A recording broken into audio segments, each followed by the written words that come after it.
أعوذ بالله من الشيطان الرجيم بسم الله الرحمن الرحيم الصابرين والصادقين والقانتين والمنفقين والمستغفرين بالأسحار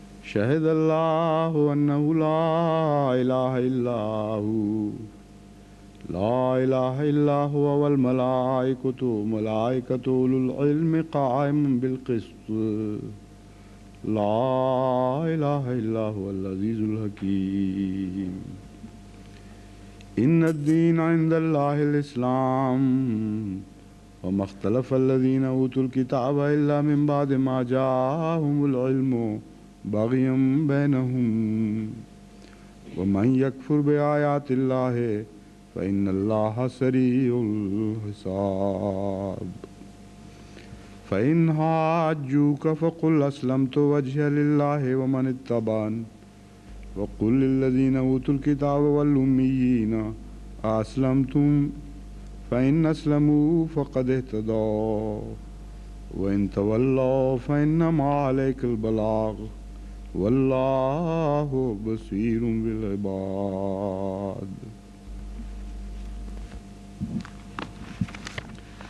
During the last session, we discussed the 18th verse, which I have just recited at the beginning of this recitation. And we were to discuss the following verses, 19th, etc. Some of them I have recited already to you. I told you last time that as-sabirina was-sadiqina wal-qanitina wal-munfiqina wal-mustaghfirina bil-ashar, these are the qualities of occupants of heaven on earth, and the same are the qualities which are going to create a heaven for them in the hereafter. And immediately after this, we find the verse, Shahidallahu annahu la ilaha illahu. Allah bears witness. Now let me start with the first verse to, there's some of us tonight who were not present last time, so I should translate the first verse as well, which I have already translated and commented upon. The steadfast, that is the 18th verse, the steadfast and the truthful and the humble and those who spend in the way of Allah and those who pray for pardon in the latter part of the night or early morning. Ashar covers the latter part of the night and the early morning. Not early morning, the whole morning in fact, up to the sunset, up to the sunrise.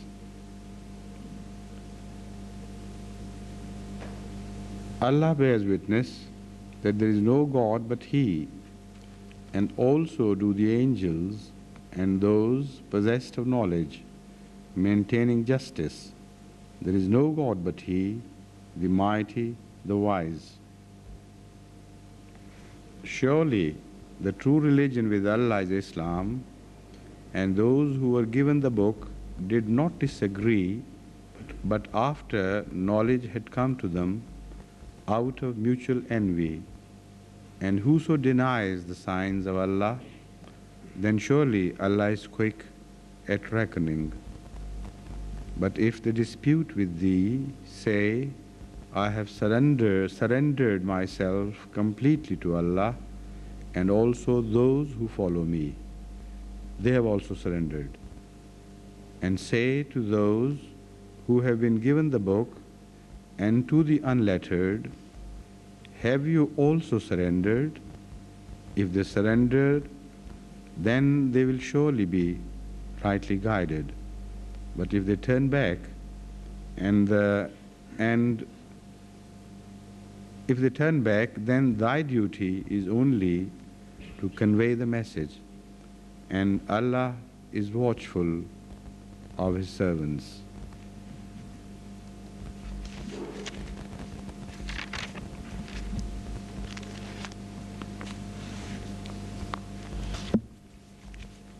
The verse 19, which I have translated already, contains certain words which require particular attention and particular explanation in view of the Arabic dictionary. The word qist, first of all, it is said, وَأُولُو الْعِلْمِ قَائِمًا بِالْقِسْطِ, and those who possess knowledge, قَائِمًا بِالْقِسْطِ, who are firmly rooted or firmly stationed on qist. What is the word qist? Qist is a word very similar in meaning to adl, which is justice. But every qist is not justice. Now every qist is justice, all right, but every type of justice is not qist. Qist has a special quality of justice, and in this regard it has been specifically chosen for this occasion. It has a very befitting application here, and this purpose could not be served by the word adl. Qa'imun bil adl could not have served the same purpose as Qa'imun bil qist does here in this context. Qist is a very interesting word. Qist means one part, literally, of the two. Each part of a divided thing, each portion of a divided thing is qist. And particularly when a division is made for distribution, then that part becomes qist, not otherwise. Now, if that division is made with justice and fair play, then it is qist. If it is not made with justice and fair play, then the pronunciation of the word changes and it becomes qast. So the word qast is exactly the opposite of qist.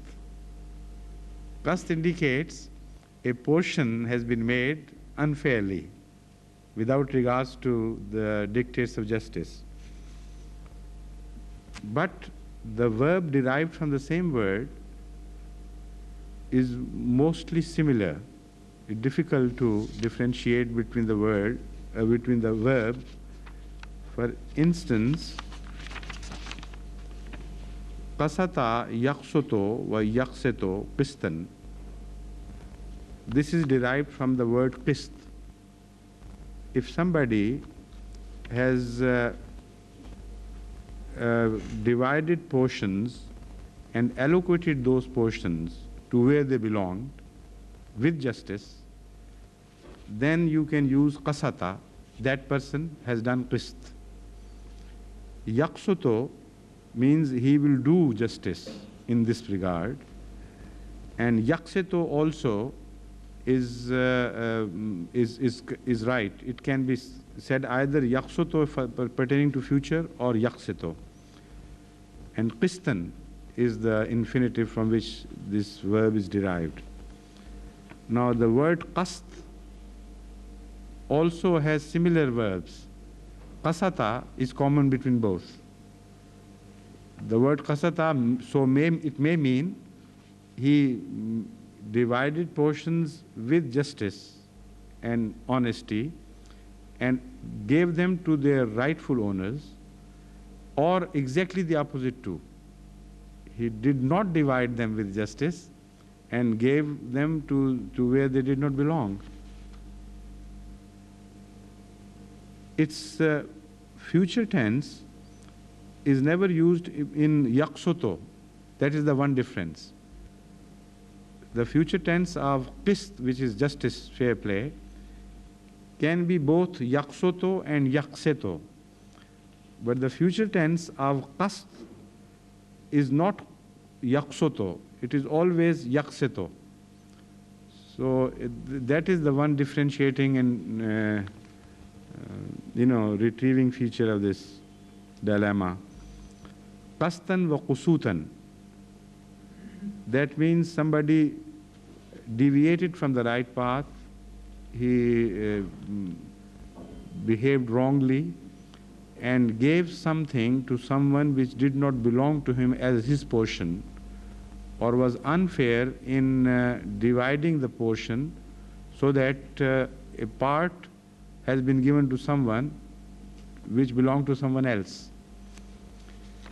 Some dictionaries also further indicate a very interesting feature of this word by insisting that although adl can apply, that is justice, the common word in Arabic, can apply to all the situations, but qist is always used, or perhaps mostly used, particularly used, I should say, when somebody himself is involved. If somebody is expected to divide things into portions and give one to the other, if he does not do justice with regards to the portion he has to give to the other, then the word qist will be used against him, that he would be declared as muqsit, the one who has shown no justice in this. So somebody, if he is personally involved in sharing a portion, making two portions of something, and then distributing them, so whatever injustice is committed in this regard would be covered by the word qist. The Holy Quran has used this word in different places. So one of the dictionaries mentioned that qist is in fact the other portion, not his. If I have to divide something in two portions, the word qist will apply to the other's portion. So whatever I do about that is going to decide whether I did it right. I mean, I did it with the infinitive qist or the infinitive qast, which have the opposite meaning. The Holy Quran has used this word in many places. عملوا الصالحات بالقسط ليجزي الذين آمنوا وعملوا الصالحات بالقسط. Those who did the good deeds with qist. Now, what does qist mean here? That is the very interesting question. It is not a portion to be given to someone, but indeed in amal salihah, that is good deeds, there are only two categories which are conceivable. Portions, amal salihah regarding men and their relationship, amal salihah, that is good deeds, regarding man and God. So in both these categories, qist is to be particularly kept in view. If you give what belongs to God with fair play and justice, while you have been given a choice here. Of course, everything belongs to Allah and He can take it by force whenever He pleases. But in such places where He has given us the choice, if we don't give Him what is due to Him, then we are not doing amal salihah bil qist. We are not doing good deeds with fair play.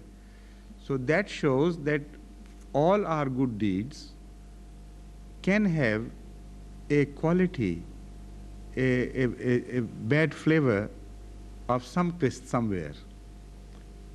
So amal salihah can still be amal salihah, mostly, generally speaking, but in some cases it is possible that we give to God not all that is due to Him and keep a little portion with us. So this amal salihah with this condition, bil qist, attributes the highest quality to good deeds. And this is a word which is applicable to the Prophet's good deeds with relation to God and also with relation to men. So whenever they deal with human beings, sometimes we find many people who generally are good, but quietly here and there, if it is possible for them not to be detected, they would keep a portion of somebody else's share with them, and overall, in the general appearance, they would be declared as people of fair play and justice and honesty and integrity. So overall, Amale Salihah could remain Amale Salihah. Good deeds may appear to be good deeds, but if they have a quality of qasd about them, that is some injustice in distribution of shares, then those are Amale Salihah without qist. So that is possible. That some good deeds could be with qist and some without qist. And this is very rarely used term in the Holy Quran to add a special quality to good deeds. Again, the Holy Quran says, وَأَقِيمُوا الْوَزْنَ بِالْقِسْطِ, that whenever you weigh, do it with qist, with complete justice. So this is the actual literal meaning of this word qist.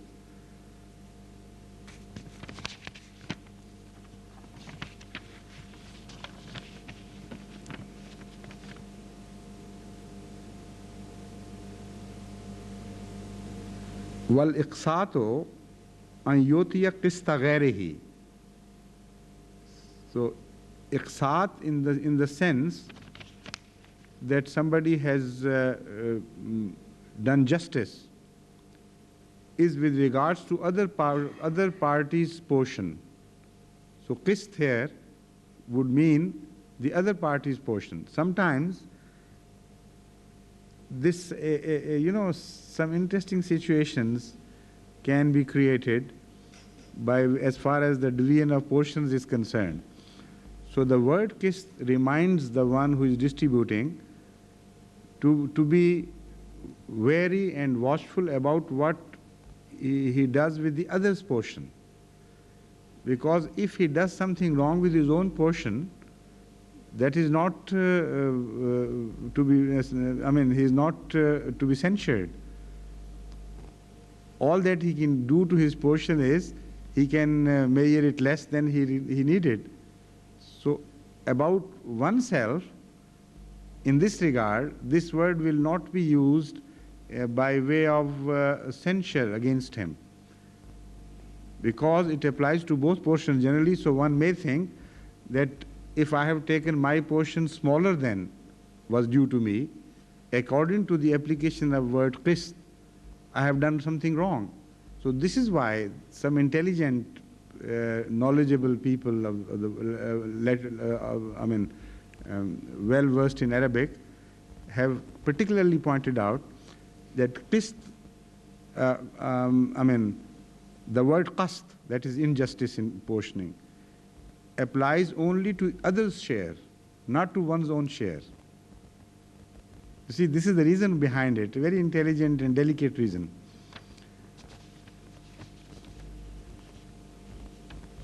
So, aqsata, the word aqsata in Arabic is used for expression of justice on somebody's part. And qasata can mean injustice and wrong. So the Holy Quran has used the word qasata in this sense.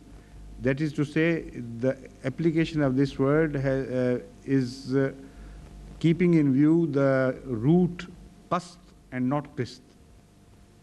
Because the Holy Quran says, وَأَمَّا الْقَاسِطُونَ فَكَانُوا لِجَهَنَّمَ حَطَبًا. If the root was qist, the Holy Quran could declare that those who do justice with regarding to others' shares, they would go to hell. This means that those who do qast will go to hell. And on the other hand, the Holy Quran says, وَأَقْسِطُوا إِنَّ اللَّهَ يُحِبُّ الْمُقْسِطِينَ. Do not do qast. Iqsat adds a sense of negative to the word, to the root word. So if qist means justice, iqsat means injustice. So here the Holy Quran also has the root qast in view, not the root qist. Because the negative of qast is justice, and negative of qist is not justice. It is wrong and lack of justice. So, aqsitu inna Allah yuhibbul muqsitin. This is an indication that in these two places, the Holy Quran has derived its verbs from the root qast and not from qist. And in the first places, the verb was not used, but the infinitive was used, so there was no confusion at all, no possible confusion. وَأَقِيمُوا الْوَزْنَ بِالْقِسْطِ عَمِلُوا الصَّالِحَاتِ بِالْقِسْطِ.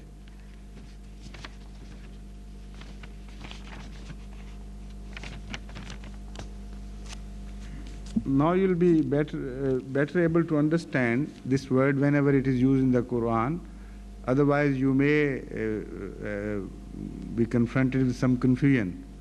The same word is used sometimes in this sense and sometimes in exactly the opposite sense.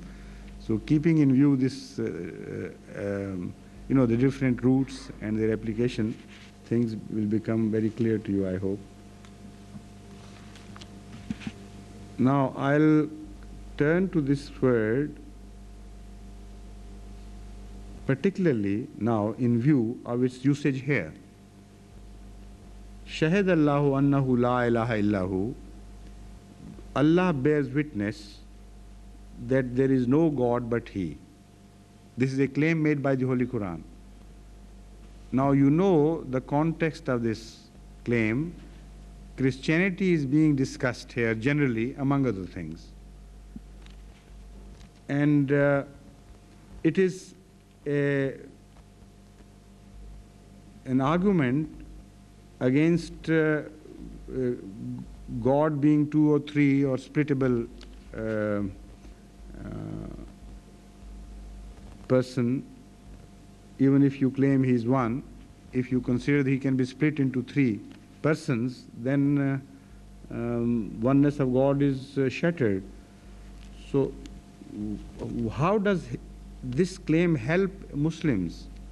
How can this claim be proved beyond doubt that God does declare himself to be one? Now, this is the issue involved. If it is just a claim, then it's not an argument. It is could be just a claim made by Prophet Muhammad, peace be upon him, that Allah declares himself to be one, so you believe and agree that Allah is one. So there should be more to it, and we'll have to examine it in detail, what the claim is and how we can prove it to be correct. Again it adds wal malaikatu, and also the angels. How do we know? How can we convince a Christian that the angels of God also declare that God is one and not two or three or a splittable commodity? Then it turns to ulil ilmi qaimam bil qist. And those who possess knowledge and who are deeply stationed on justice and fair play regarding the apportioning of shares to others or between them and others. I mean, where the apportioning of shares is required between them and other parties, they do fair play. Again, immediately after this, it says, La ilaha illa huwal azizul hakim. There is no God but Allah, and He is Aziz and Hakim. He is mighty and almighty and all-wise. Many commentators have suggested various possibilities regarding this verse's understanding and mutual relationship. I'll answer these questions after I have introduced this verse at some length to you, so that you're better able to comprehend my argument in view of this introductory remarks. They say that Shahid Allahu annahu la ilaha illahu wal malaikatu wal ilmi qaimum bil qist. may mean that Allah has borne witness, and the angels and those who possess knowledge, and Qaimam bil Qist refers to all of them equally. Allah has borne this witness, stationed on justice and fair play. So have angels, and so have the ulul ilm. And also there is a little debate about who ulul ilm are. Who are the people possessor of knowledge? You remember just a few verses before we read Rasikhuna fil ilmi. So the same word is used about ilm. I mean, the same possessor of knowledge are discussed, but in a different way from the previous. There it was said, those who are deeply rooted in knowledge. Here it is said, those who are stationed on justice and fair play and possess knowledge with this quality. So there must be some very potential, or at least I should say, very significant difference between these two, and the context should be well understood, why this term was used there and why that term is used here, and so on. So some people of the older classical commentators, some among them, have opined that ulul ilm are only prophets. Ulul ilm bil qist means prophets of Allah. And some say ulul ilm are those belonging to the previous books. Bil qist here, according to them, would acquire a new connotation that although the Ahle Kitab, that is people of the book, may not agree with you regarding your claim that Allah has borne witness, they may not agree with you regarding your claim that angels have borne witness, but what about their own knowledgeable people who are well stationed on the concept of justice and who are always just in their decisions? So a division between possessors of knowledge of Ahle Kitab, that is people of the book, is made, and two categories are described here.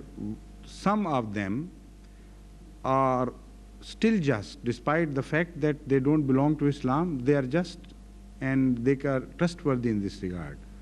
And some of them, and perhaps a majority among them, do not stick to justice. So go to those people, according to those commentators, the meaning would be, go to those people who are just among yourselves, who possess knowledge, and ask them. They will bear the same witness. And some have expressed the opinion that ulul ilm here indicates the Muslim scholars. Bil Qist again, those among them who are famous for their sense of justice, etc., not all the scholars.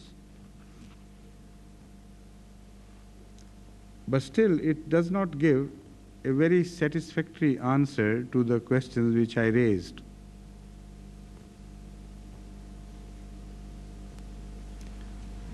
So before I start discussing the second verse, I'll have a brief reference made to that verse, because that verse is going to solve this problem for us to a degree. There again the word ilm is used, but with an opposite value, contrary value to the qist. It says, وَمَا اخْتَلَفَ الَّذِينَ أُوتُوا الْكِتَابَ إِلَّا مِنْ بَعْدِ مَا جَاءَهُمُ الْعِلْمُ بَغْيًا بَيْنَهُم. That those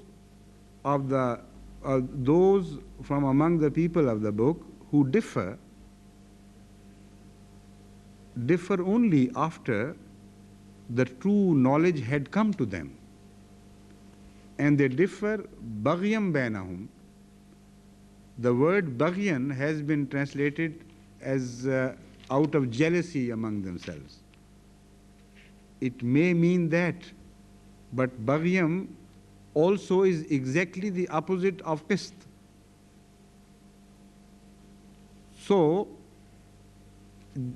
ilm could be, that is, knowledge could be with qist or without qist, and with, in fact, exactly the meanings contrary and opposite to what the word qist stands for. So, with this brief reference to this verse, I'll turn back to the first verse. Shahid Allahu annahu la ilaha illahu wal malaikatu ulul ilmi qaimam bil qist can be better understood in the light of this qaimam bil qist if it refers only to the ulama and not to Allah and not to the malaika. I believe, and I have very strong reason to believe in view of this, the second verse, that qaimam bil qist only applies to ulama, ulul ilm, and not to God and angels here. Among other things, one should expect it to be qaimina bil qist if it were intended that Allah and malaika are also to be included in this qualifying clause of qaim bil qist, because qaiman is a singular expression, and if more than one persons are referred to, normally, I mean, it could be, or if you stretch it a little bit, could of course be stretched into applying to the Allah and malaika, but initially, if it were positively meant that this qaim, the word qaim, should be applicable to God and malaika, it should have been used in plural and not in singular. Then the verse should have been وَأُولُو الْعِلْمِ قَائِمِينَ بِالْقِسْطِ. That is, all of those who have been previously discussed, they are قَائِمِينَ بِالْقِسْطِ. They all stand firmly rooted in justice. So, قَائِمًا بِالْقِسْطِ is only the quality of some ulama. Who they are? The ulama of the present time, when this verse was being revealed to the Holy Prophet, or ulama of some older time, if the ulama of the book are kept in view. The second verse solves the dilemma for us very clearly. There is no ambiguity left after this. It says, وَمَا اخْتَلَفَ الَّذِينَ أُوتُوا الْكِتَابَ إِلَّا مِنْ بَعْدِ مَا جَاءَهُمُ الْعِلْمُ بَغْيًا بَيْنَهُمْ. It says that at the root of every religion, in the early period, all religions declared the same thing. And knowledge coming from God never stood at variance with knowledge coming from God at different ages and at different places. God said the same thing to everybody, every prophet, in the beginning. So the differences appeared after the knowledgeable people were deprived of the quality of justice. So those ulama are not referred who appear at a later age. Those people, those possessors of knowledge are referred only who belong to the first period of a revelation, of a religion, when it is being just revealed, of the time of the prophets of that religion. So then the dilemma is solved. And that also helps us understand the question of how can we prove that God always claimed himself to be one and never two. So in view of this, when I just scanned the religious horizon, I was surprised to find out that nowhere in any religious book will you ever find a direct instruction from God that I'm not one, I'm two. Or we are three or four or five or many and we are not one. No such expression is found in any religion of the world. Some other people are quoted as having claimed that that is also God and that is also God and that is also God. So there are people who create gods, but no direct first person reference will be found in any religious book where God is claimed to have, God makes a positive categorical claim that I am not one. You are mistaken. It is not I, it is we so many who rule jointly. So the reference is to the sources of religion in this verse. As Qaimun bil Qist also is a reference to the to the knowledgeable people of the sources, not after the debate started. So the Holy Quran tells us that if you search the sources, you will be surprised at the absence of any claim by God directly that He is more than one. Again, Malaika should be understood. Why Malaika referred to? And when you read Allah with Malaika in the Holy Quran, in many other places, this is indicated to, this expression is used to point out to the whole universe, the whole creation of God. God, along with His angels, is an expression used in the Holy Quran to indicate all the creation which is controlled by God and His angels. So when it is said Malaika also make the same claim, it means those powers created by Allah responsible for the running of the machinery of the universe. The entire creation of Allah, as I told earlier, with reference to the explanation of an earlier verse, Al-Hayyu Al-Qayyum, that the creation, once it is made, cannot be sustained without somebody supervising it constantly and regularizing it and keeping it in motion. So that work belongs to angels. And Hazrat Masih Maud has thrown, for the first time, I think, he has thrown light on this subject. Nowhere before will you ever found it mentioned about angels that this is their primary task, to run the entire universe, whether it is material universe or spiritual universe. They are between the creation and God as agents working for Allah on His behest to do whatever they are told by God to do. Like prophets on earth who have a limited application of their mission regarding the deliverance of message to people and looking after them and their moral standards, etc. They are not responsible, the prophets on earth, human prophets, for running the whole universe. But the angels are responsible. In that respect, they are prophets. This is why one of the verses of the Holy Quran declares them as prophets. Inna Allah yastafi min al-malaikati rusulam wa min al-nas. Allahu yastafi min al-malaikati rusulam wa min al-nas.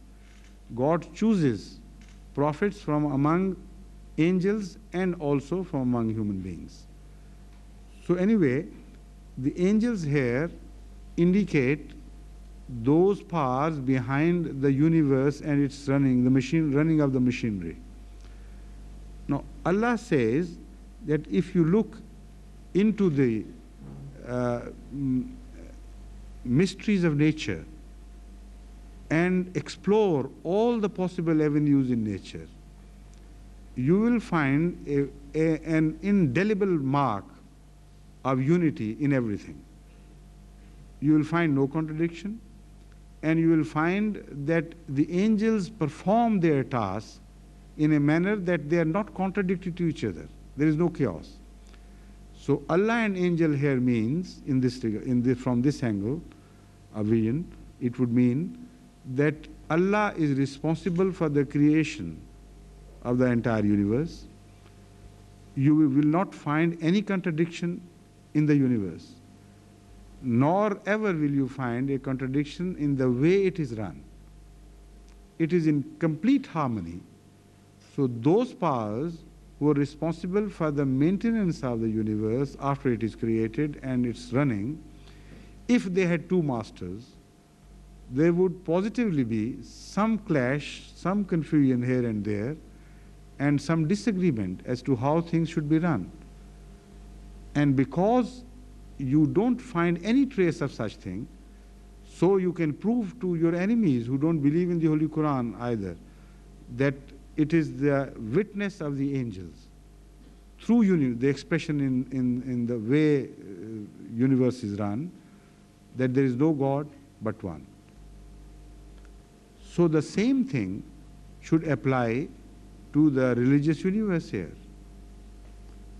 If the first part is proved, but we confront prophets fighting with each other, making different claims, and knowledgeable people of different religions also doing the same, then again we will be facing a big confusion. Perhaps we did not fully understand the universe. When in spoken word, God says different things to different people, either that God is to be a mad God, or there is not one God, some different gods spoke to different people. That could be the conclusion drawn. So here, Qaimina bil Qist could initially apply to the prophets. They are the very sources of religion. So because sources are being discussed in view of the second verse, which is to be read again, I have established it that the reference here is to the sources of religion. So the sources, at the very source, you find prophets. This is why Hazrat Khalifatul Masih Awwal Radiyallahu Ta'ala Anhu also has translated this verse as such. He says, Ulul ilme qaimun bil qist applies initially to the prophets. And from prophets, out of their efforts, those knowledgeable people are born who stick to justice. And they also bear witness that God is one. After that, when they have lost the sense of justice, then they begin to claim that God is not one, or begin to entertain doubts about the unity of God. So this is how it stands. Shahid Allahu annahu la ilaha illahu wal malaikatu ul ilmi qaimun bil qist la ilaha illa huwal azizul hakim. Again, a repetition is made, but this repetition is not just to emphasize. The attributes of Aziz and Hakim are in fact presented as witnesses of this claim that God stands witness to the fact that He is one and the only one. Aziz and Hakim are the two attributes of God which, in their application to the universe, whether it is material universe or the religious universe, in both their applications, prove the fact that God is one. Aziz means the one who has complete sway over things, full power, and the power based on true knowledge. And Hakim is the one whose every act of whose is based on wisdom and true philosophy. No act is just a chance expression of one's will. No act is haphazard. Each act is controlled by some philosophy and some wisdom. So if you study the universe from this point of view, you will find that behind everything there seems to be one creator and one organizer with full sway.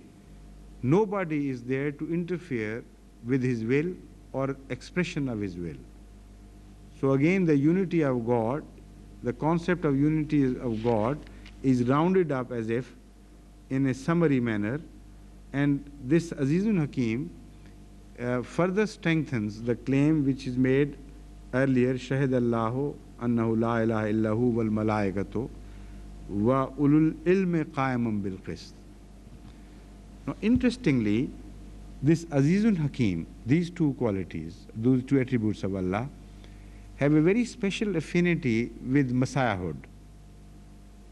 And as I briefly mentioned earlier, and will again refer to this particular application of these two attributes of God, you will be surprised to learn that these two attributes have a very special affinity with the concept of Messiahhood. This is why, as I referred to you earlier, I drew your attention earlier to the verse of Surah Jumu'ah, which speaks of the coming of the Holy Prophet in the latter days. And that coming, of course, is explained by him himself in the form of Messiah. And when the first coming of the Holy Prophet is mentioned, 4 attributes of God are mentioned. And when the second coming of the Holy Prophet of Islam, peace be, is mentioned, only Azizun Hakim is mentioned. The first 2 are left out and the last 2 are mentioned. Similarly, when Jesus Christ prays to Allah, he particularly refers to these 2 verses, these 2 attributes of God, but that would require a long discussion, so we may turn to it later on. But it is a very interesting observation and full of wisdom and treasure. If you apply this to solve many other issues, you will find this very helpful. That Azizun Hakim, these 2 attributes of God, have very special affinity for the Messiahhood in prophets.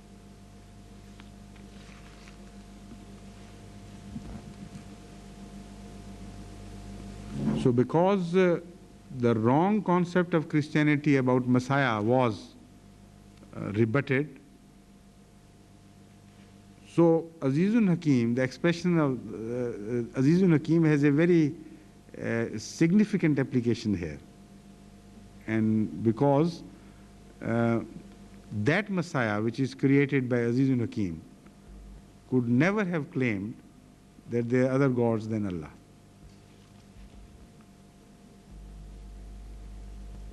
The same subject is now carried into the next verse, and with greater detail it is being discussed there. Inna Deena Indallahi al-Islam. Now, if all the prophets said the same thing, basically and essentially, then why different religions are given different names? Why Islam is given a different name? And what are the differences between these religions? If none, then they are the repeat of each other. They should have been given one name. If they are given different names because they carry different messages, then how can we be satisfied that they are from the same God? Why shouldn't we believe that they belong to different gods? This issue is being discussed here in further detail because this was the claim made. Ulul ilmi qa'imun bil qist, if it refers to the prophets as we have established, it does refer to the prophets, then naturally this matter should be discussed at length in the following verse, and it is exactly what is being done here.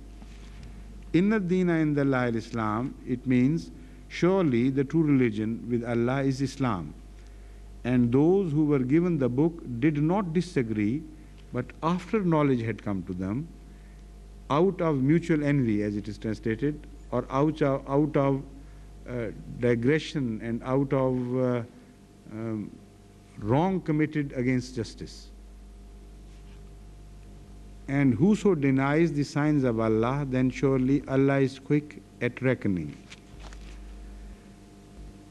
This claim, Inna Deena Indallah al-Islam, is a claim which requires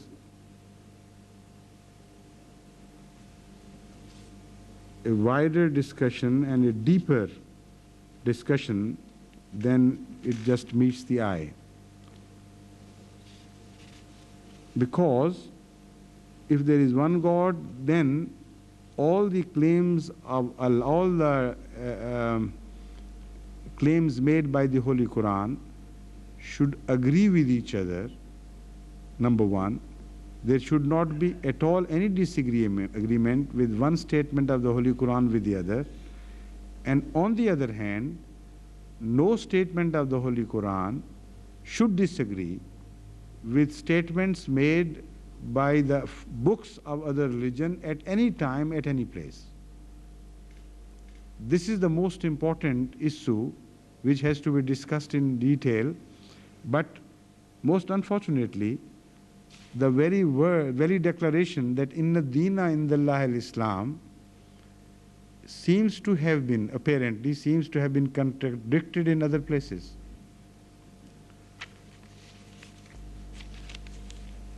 So we'll start a discussion from there, and we'll enlarge this discussion gradually in view of the many declarations on this, on what Islam is and how Allah takes Islam, what Allah means by the word Islam. We should have a wider view of this subject before understanding the true implication of this word.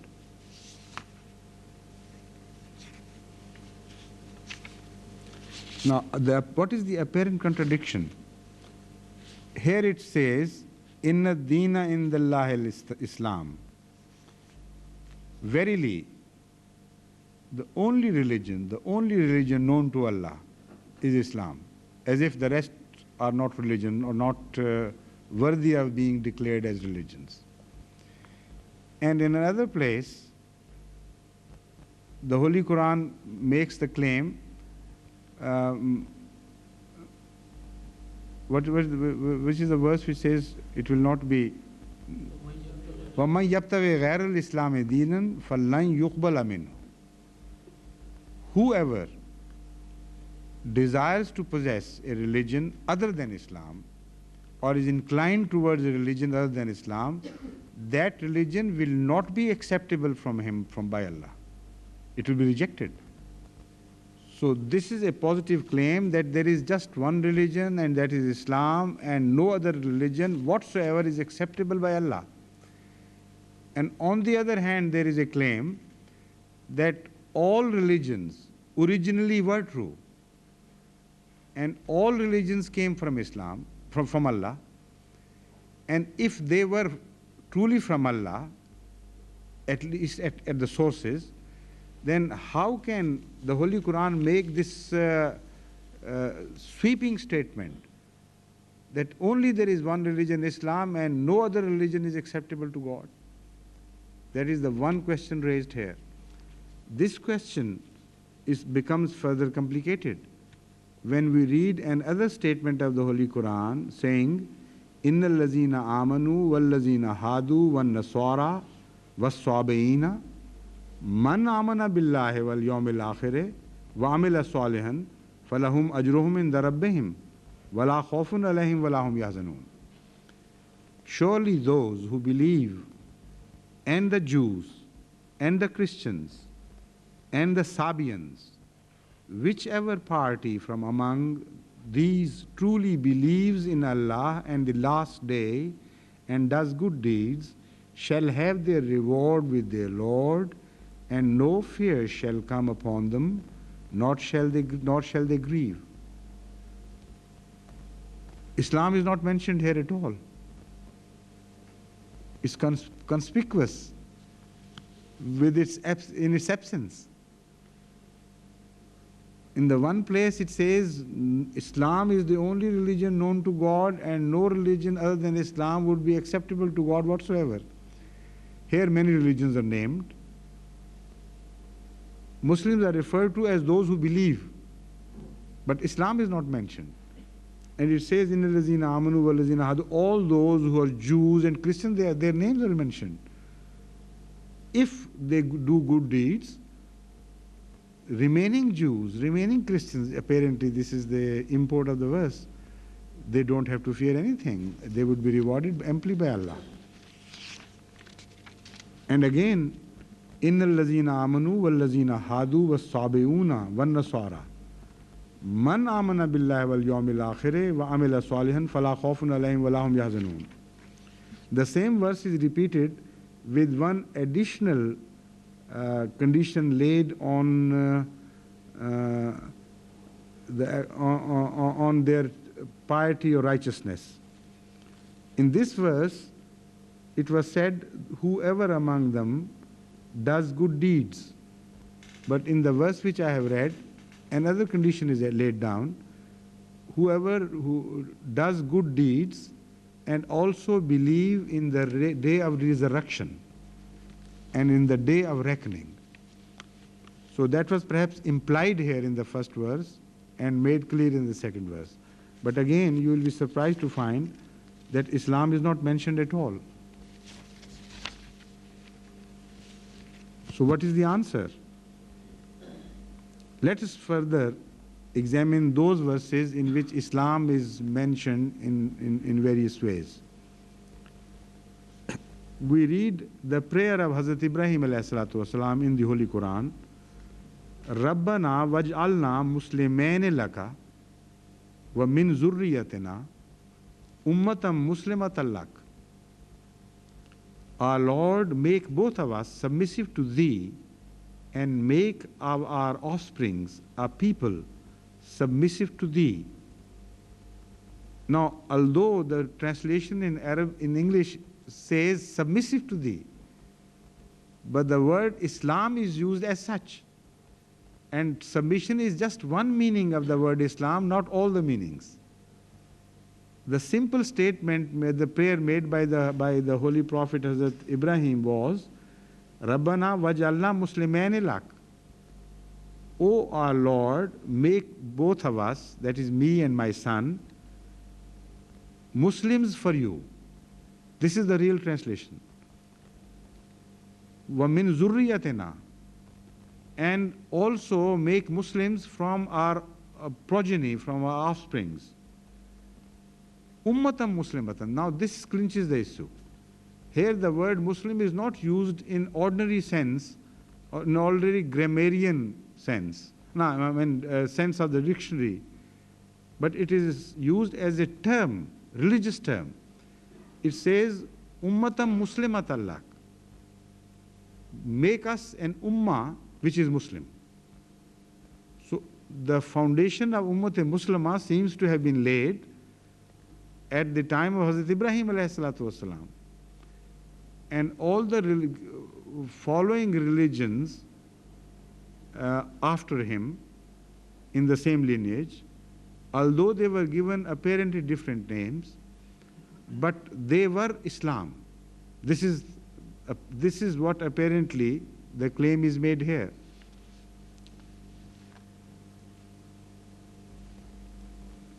Now, as far as Hazrat Lut is concerned, when angels refer to Allah's wrath going to befall on the people of Lot, people of the dwelling of Lot, Hazrat Abraham, as you remember, pleaded for those people and repeatedly made the request that Allah forgive them and they should not be destroyed. The angels referring to those people say, yes, the angels. in response to the supplications of Hazrat Ibrahim alayhi salatu wasalam, respond by declaring, فَمَا وَجَدْنَا فِيهَا غَيْرَ بَيْتٍ مِّنَ الْمُسْلِمِينَ. We did not find any house there of Muslims except one. So Hazrat Ibrahim was building the case for the people by claiming that, oh God, if there are 100 Muslims present there, good people there, will you destroy the whole dwelling and will not show mercy on them for the sake of 100? So Allah said, of course I will take into account those good people and I will not destroy that dwelling or township. So according to the Bible, in detailed prayers answers, we find that ultimately Abraham said, all right, O God, if there are 10 true believers in that dwelling, will you not spare that dwelling? So Allah said, yes, I will spare the dwelling even if there are 10 true believers. And then Abraham lost the case and he thought it's not worthy of pleading. In the Holy Quran, it is not mentioned in detail. But just one most important point is mentioned. And it is enough to convey the whole message. It says the angels told Abraham when he took up the cudgel for the people of Lot, they told him, we have visited that place, and according to our finding, there is just one house of Muslims. And that was the house of Lot. And not all of them were Muslims. Unfortunately, his wife was not. So those who were, they had already been promised. They had been told that Allah would save them. But again, the word Muslim is very interesting word which is used in application to the people of Lot. Then again we read the same word, Inna anzalna Tawrat, in this verse, Inna anzalna Tawrata fiha hudam wa nur, yahkumu bihan nabiyun allazina aslamu lillazina hadu wa rabbaniyun. That we caused Torah to descend, or we made Torah to descend, or we revealed Torah, fiha hudam wa nur, in which there is guidance and light, yakum bihan nabiyun, prophets, how is the word yakum translated?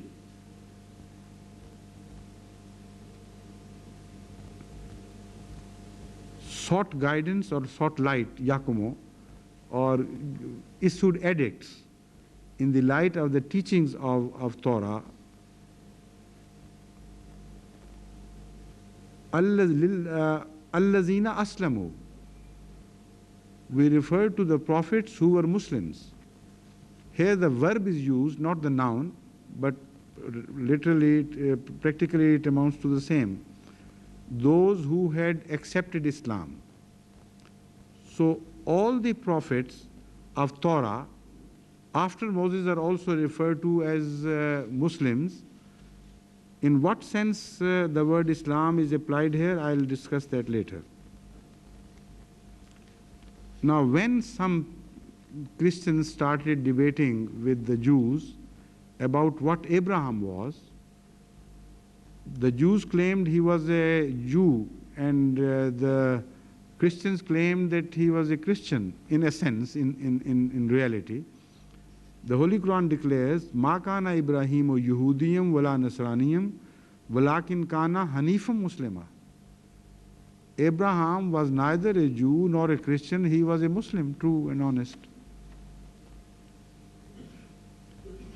Then again the Holy Quran refers to the Ummat-e-Muslimah of Ahadrat Sallallahu Alaihi Wasallam in relation to the previous application of the word Islam, and further throws light on this debate under the verse وَجَاهِدُوا فِي اللَّهِ حَقَّ جِهَادِهِ هُوَ اجْتَبَاكُمْ وَمَا جَعَلَ عَلَيْكُمْ فِي الدِّينِ مِنْ حَرَجٍ مِلَّةَ أَبِيكُمْ Ibrahim.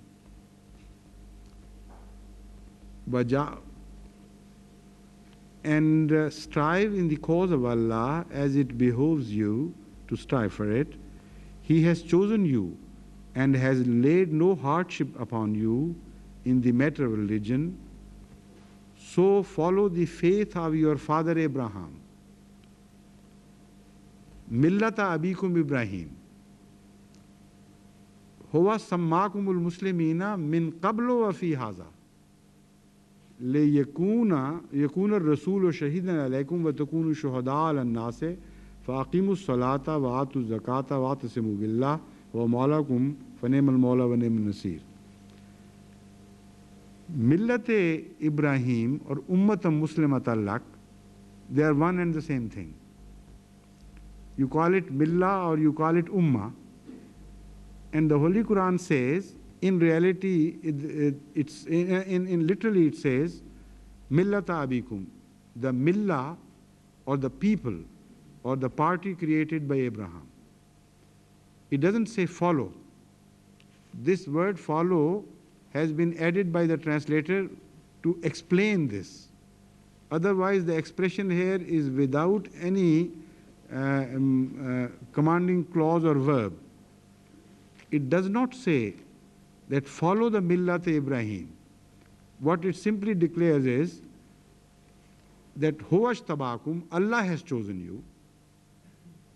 Who are you? Millata abikum Ibrahim. You are the millah of Abraham. Huwa sammakum al-muslimin. He named you Muslim. Min qablo, previously, before the Holy Quran was revealed. Wa fi haza, and also in this book. So the whole confusion is now removed. And a continuity of the word Islam is now fully understood by us in light of these various verses. And now we know that the word Islam was used by Abraham not just in the sense of submission, but in the sense of a millah. And God had accepted his wish and had named the people following him and the religion which were to be revealed after him as Islam. Now, before further explaining the situation, let me quote a very interesting remark by Hazrat Khalifatul Masih Awwal. He has mentioned in one of his, in some of his notes, that when I studied various religions, original books of the religions, searching for the names of the religion in those original books, I was surprised to find that no name is found in any book of any religion by which we know them today. For instance, Hinduism. The word Hindu is not given by either Gita to the Hindus, to Hindu religion, Hindu Mat, or by Vedas. The word Christian is not used in the Bible referring to the faith of Jesus Christ. And in the New Testament, you will not find the use of this word which has now become so familiar to us, indicating the people belonging to the faith of Jesus Christ. So Christianity is a phrase coined afterwards. It was not a name given to them by Allah as such. At least not mentioned in the Bible. In the Old Testament, the word Yehudiyat will not be found mentioned for describing the religion of Torah. In Torah, for instance, you study it, you will not find the faith of Moses as having been referred to as Yehudiyat, by which name we know the religion of Jews. Similarly, Hazrat Khalifatul Masih Awwal claims that when he searched far and wide and consulted the original books of the religions, I was surprised to find that The original books did not give any name to the religion which was being revealed. And if we read the Holy Quran, we are surprised to find that according to the claims of the Holy Quran, every religion which was revealed earlier was Islam. It was Islam all through the history of religion, which was the true and initial name of all religions.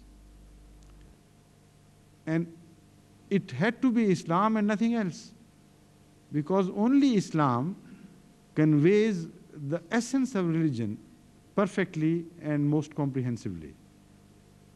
Hazrat Masih Maud alayhi salatu wasalam has explained this in many places, and most beautifully he has discussed this subject of what Islam means vis-a-vis earlier religions.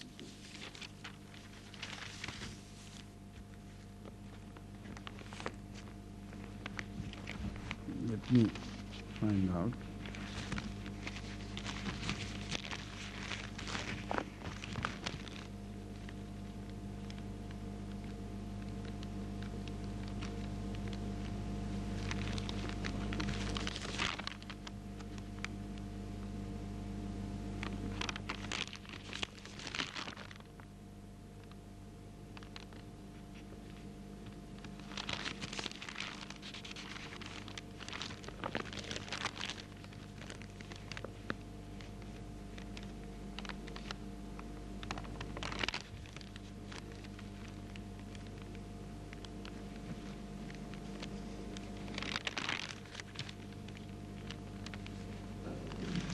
Now, this is a passage Hazrat Masih Maud alayhi salatu wasalam has written so much by way of explanation of the word Islam that it would be, I mean, I will have to read for more than an hour, perhaps much more than an hour, from his writings if I collect all that he has been written about Islam. It will make a voluminous book, in fact. So I have chosen the most appropriate portion to throw light on the subject which we are discussing. He says, हकीकत इस्लामिया जिसकी तालीम कुरान करीम फरमाता है कोई नई चीज़ नहीं है, बल्कि तमाम अंबिया अलैहिमुस्सलाम इसी हकीकत के ज़ाहिर करने के लिए भेजे गए थे. That the true essence of Islam and the reality of Islam is nothing new.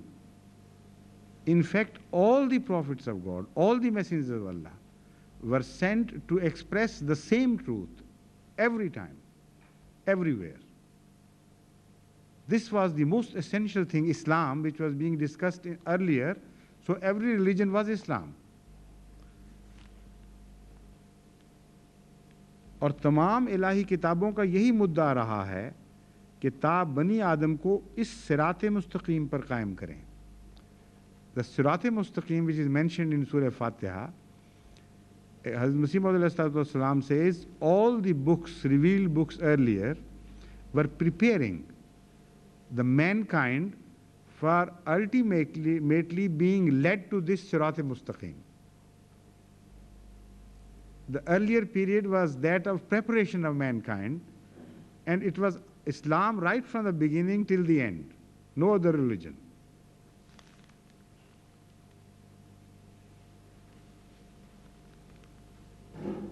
Now he raises the further questions, and many questions which I raised will be answered here by Hazrat Masih Maud alayhi salatu wasalam himself.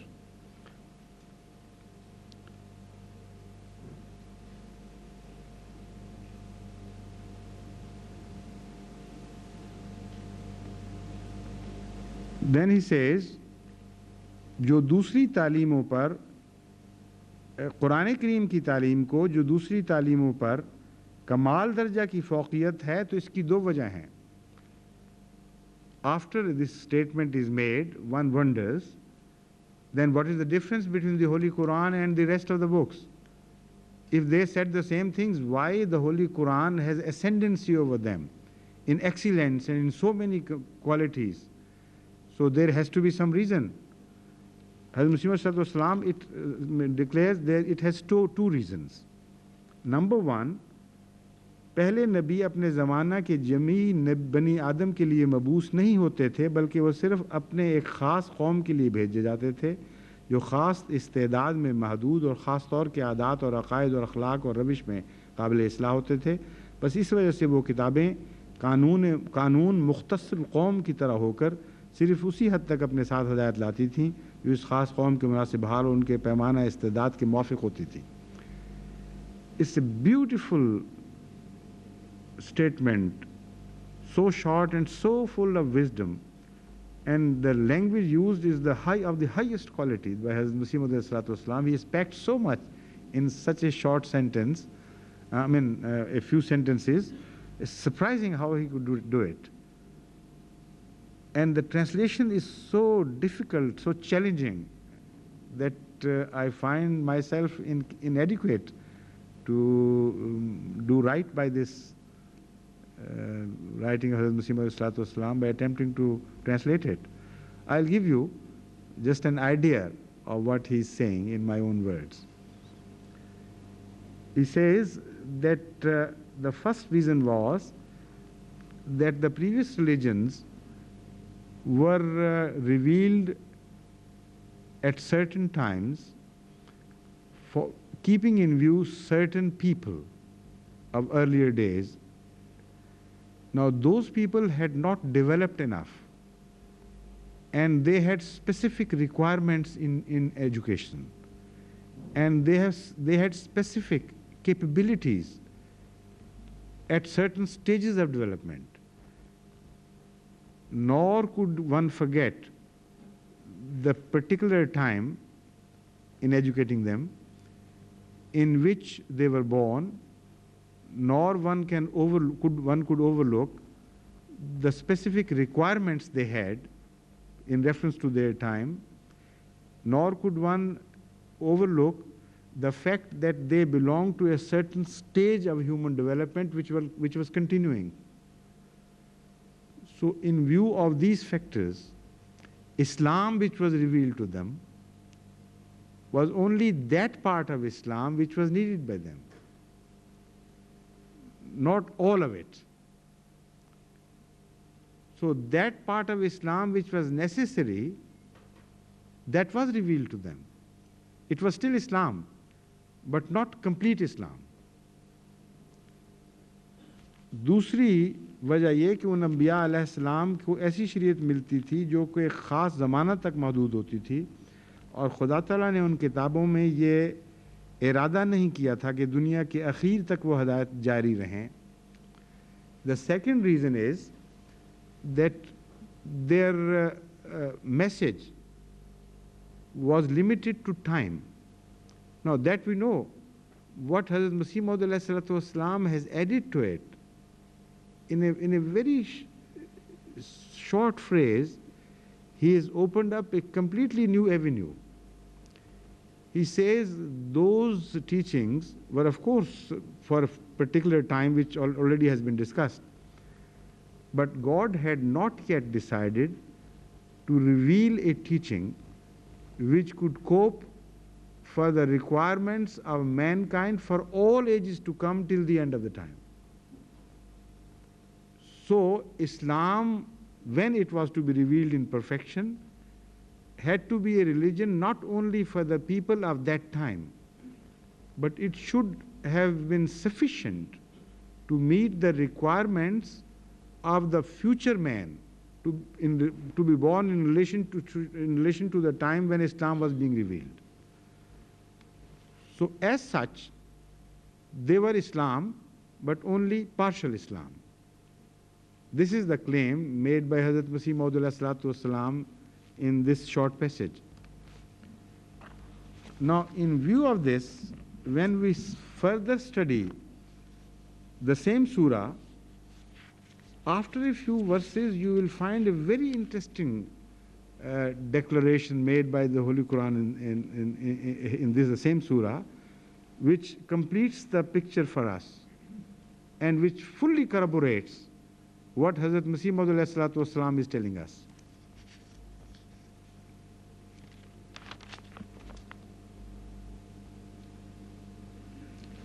Alam tara ila allazina utu nasibam min al-kitabe yud'una ila kitabillahi liyahkuma bainahum. You see, the whole enigma is solved once and forever, and everything is, just falls into pattern. Hast thou not seen those who have been given their portion of the book? So the book is this book, and the earlier books were a portion of the book. So their religion was a portion of Islam, and all through it was Islam and nothing but Islam. So in light of this, when we read these apparently contradictory statements, that وَمَنْ يَقْتَغِي غَيْرَ الْإِسْلَامِ دِينًا فَلَنْ يُقْبَلَ مِنْهُ, and the positive declaration that إِنَّ الَّذِينَ آمَنُوا وَالَّذِينَ هَادُوا وَالنَّصَارَى وَالصَّابِئِينَ مَنْ آمَنَ بِاللَّهِ وَالْيَوْمِ الْآخِرِ وَعَمِلَ صَالِحًا فَلَهُمْ أَجْرُهُمْ عِنْدَ رَبِّهِمْ وَلَا خَوْفٌ عَلَيْهِمْ وَلَا هُمْ يَحْزَنُونَ. That all those, whether they are Jews or Christians or Sabi, belonging to other religions, if they are righteous in their deeds and believe in the day of resurrection, and also, of course, believe in God in the day of resurrection, etc., they have nothing to fear. This means, this, as read with the statement, مَنْ يَبْتَغِي غَيْرَ الْإِسْلَامِ دِينًا, will convey a joint message to us without any contradiction. It will mean that they will also be judged according to the Islam which was revealed to them, not according to the religion which they had made themselves after destroying Islam and distorting it. So, مَنْ يَبْتَغِي غَيْرَ الْإِسْلَامِ دِينًا means that all the previous religions were true, and those people who follow them righteously and do good deeds, their deeds will be acceptable. But not those people's faith which have invented their own faith and attributed wrongly to the Islam which was revealed to their prophets. Those who have created new religions out of the previous religions because of envy between them or because of digression or injustice, because that is not Islam, so it will not be acceptable. So one meaning of Inna Dina Indallah Islam is this, that every religion is Islam and nothing but Islam is acceptable to God. And the other meaning of Inna Dina Indallah Islam is that now that Islam has come to perfection, it has been revealed in totality. Against this religion, no other religion will be acceptable. And Hazrat Masih Maud has also said exactly the same thing in other places, that when Islam, the same religion which was in the process of perfection, it has come to be perfected, then those people who have not heard of it, if they stick to their Islam, that is the smaller or partial Islam, they have nothing to fear if they do good deeds. But if they come across this completed Islam, which means submission to the will of Allah, and reject it, then they, by the very act of rejection, they have walked out of Islam, in whatever context you understand it.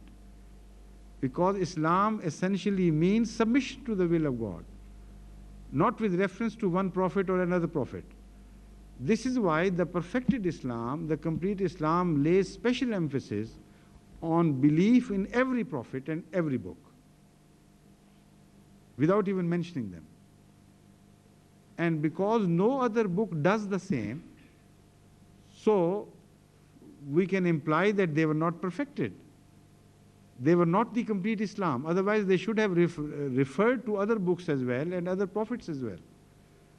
The only book, and surprisingly, the only book in reality, which mention other prophets to be true, and other books to be true, and other prophets to be Muslims, and other books to be Muslims, is the Holy Quran and no other book. So that shows that this is the perfected message, the complete message for which mankind was being gradually trained and brought up.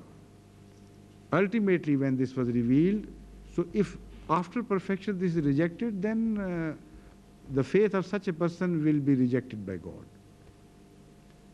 Now, in view of Allah's plan, another claim here was made that unity of God is declared by God Himself and His angels. And I observed that this means the act of nature and the way it is run. How Allah has declared Himself to be one, of course, verbally in religions. But if somebody disagrees with you and debates with you, you can say, yes, He has also declared Himself to be one and the only one in His creation and the way the creation is run and organized. I made this claim. So, if it is the same God who is bringing up Islam to perfection and giving it the same name, Islam, even at the earlier stages, then the same should have been His treatment of His creation and nature and the creation of man as such. And this is exactly what we find He does in the Holy Quran. The Holy Quran refers to man in various stages of its development, and at every stage, even before its perfection, the name man is given to the earlier stages. The Holy Quran says, "Ambatakum nabata." It was Allah who raised you in a vegetative growth, when even animal life was not created. There was a time on earth when just there was vegetation, trees and plants of various types and grasses, etc., and ferns and so on and so forth. And the Holy Quran, strangely and so strangely that you will not find a similar phrase in any other religion, any other religious book. Addressing us says, "Ambatakum nabata." We raised you in the form of vegetation. Nabata means vegetation. Now, the earlier Muslim scholars faced some difficulties confronting this verse, and they had to go round about it by saying that we gradually brought up like Nabatat. It's not so. The positive, clear declaration is that Ambatakum Nabata. We did raise you, human beings, at one stage like Nabat, and the Nabat was you.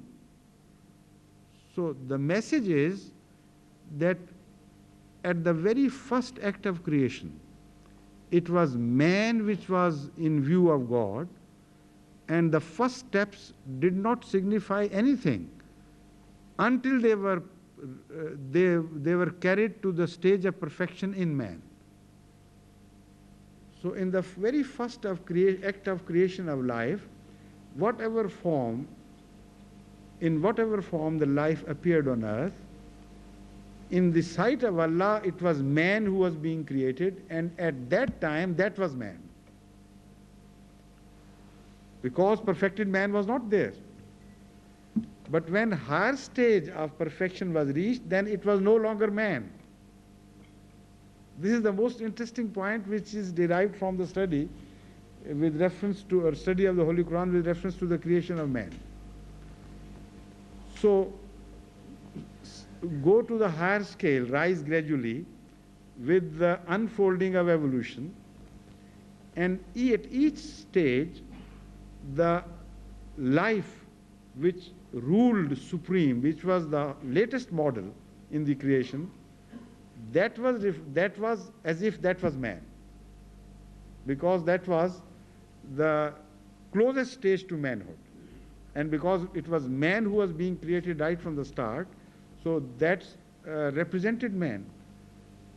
Ultimately, when the stage of man was reached, all these things were given different names, not man. So the Holy Quran just referred to man at earlier stage briefly, but they are not called man. This is why when Islam was perfected and reached the stage of the religion of Prophet Muhammad, peace be upon him, which was revealed to him, the only religion worthy of Islam as such was Islam. And the previous religions, though they were original, the previous expressions of Islam, partially, not in totality, they were given different names, and they still carry different names, as if historical appendices are attached to them to distinguish them from various forms of Islam. So Islam at one stage of history is given one name. Now, looking backwards, Islam at another stage of history is given a different name to distinguish between the various stages of Islam. So the overall name would remain Islam, the overall title would remain Islam, but the name of that species of Islam would be a different name. But once Islam has come into being in perfection, then the overall name is no longer applicable as if, and only the species name remains. And we know these religions as Judaism, as Christianity, as Hinduism, as Buddhism. But prior to the birth of Islam, in their own times, they were Islam, partial Islam, and their book was the Holy Quran, but partial book.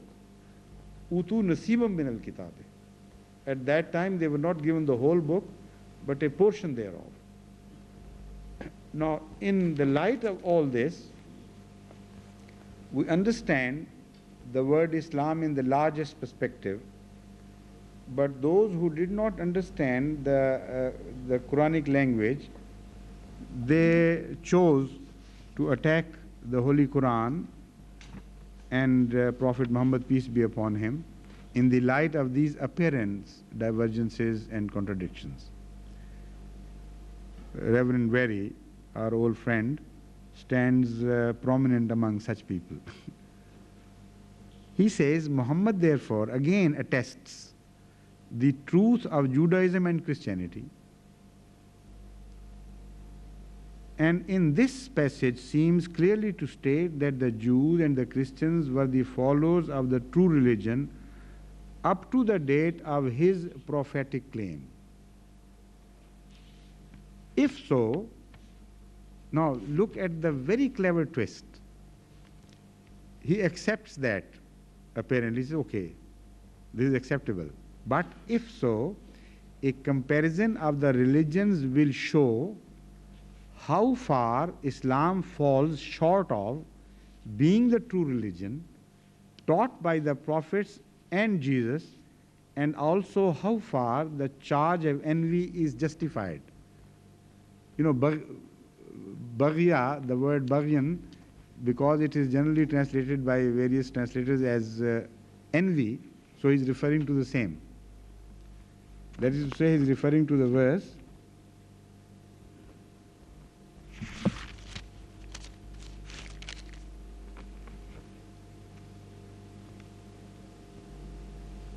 there is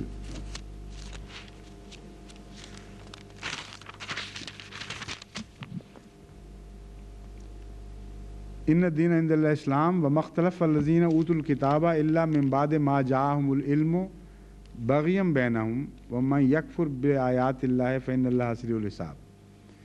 Now, he first of all attributes wrong meaning to this verse, attributes wrong claim to Hazrat Sallallahu Alaihi Wasallam, And then, not satisfied with that, he gives a different twist, very clever twist at the end, to prove that according to this statement of the Holy Quran, the only wrong religion is Islam. You know how he does it?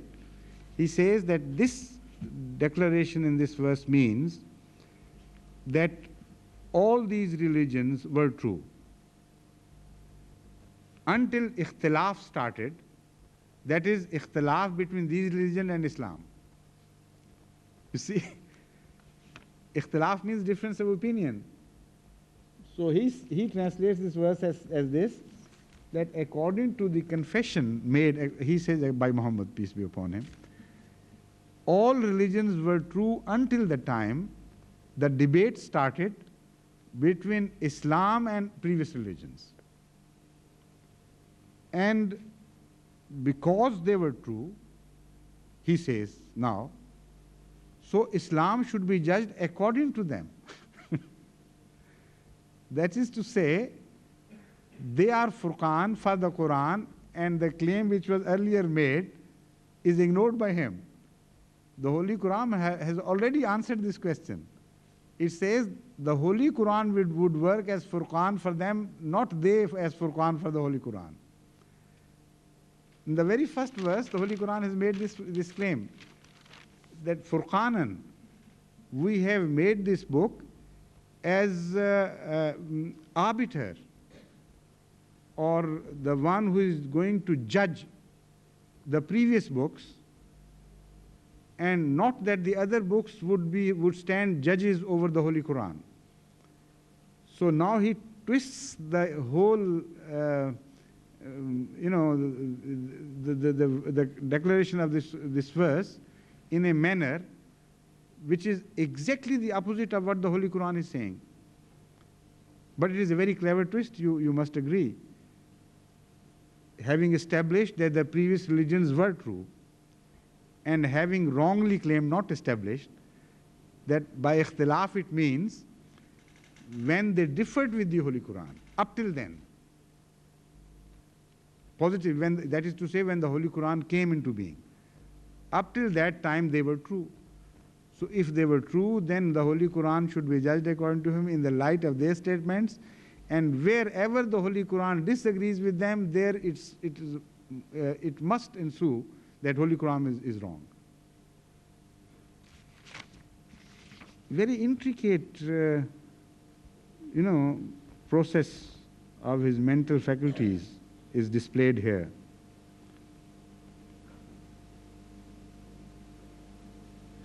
And again, he says further, we'll also find out how far the charge of envy is justified.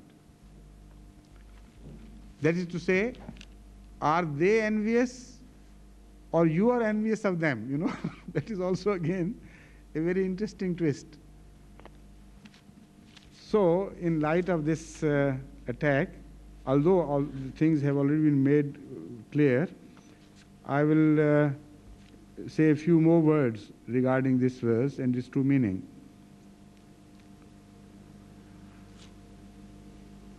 The Holy Quran here is only stating that all the books were true at the sources originally. They were revealed by God, and the books did not differ between themselves. That is to say, no book, whether it was Christian or Jewish or any other book, ever disagreed with each other. Only the people disagreed who had become crooked. Baghyan here is not envy. This is why I laid the stress on this in the very first instance. When you translate it as envy, then you give the chance to the enemy to mislead you and attribute wrong things to this verse. Envy only creates the picture of people who make things wrong out of envy of some other thing. So he says that according to the claim, they started distorting their teachings out of envy of the Holy Quran, so they started doing it after the Holy Quran was revealed. But this is not the claim at all. it says after they were no longer just. After they were no longer to be referred to as ulul ilme qaimam bil qist. They were not the possessor of knowledge soundly based on justice. When they were no longer just, the scholars of the same people, others, scholars belonging to the same faith, themselves started distorting the teaching and changing the book. So the books and the teachings were no longer trustworthy. And as long as that did not happen, all the books claim that God was one. This is the whole picture created. So in the end, let me repeat and remind you that it is the unity of God which is being discussed throughout in so many ways.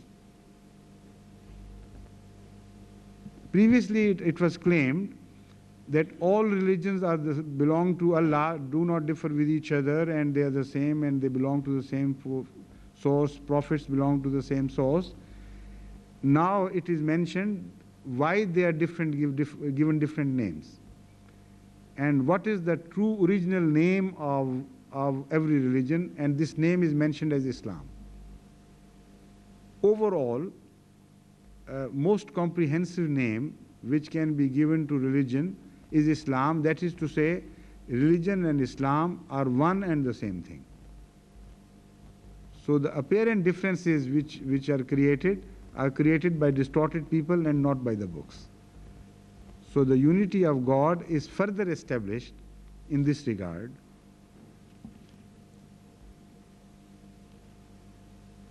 Now, because the time is up, 9 is the maximum generally we go up to.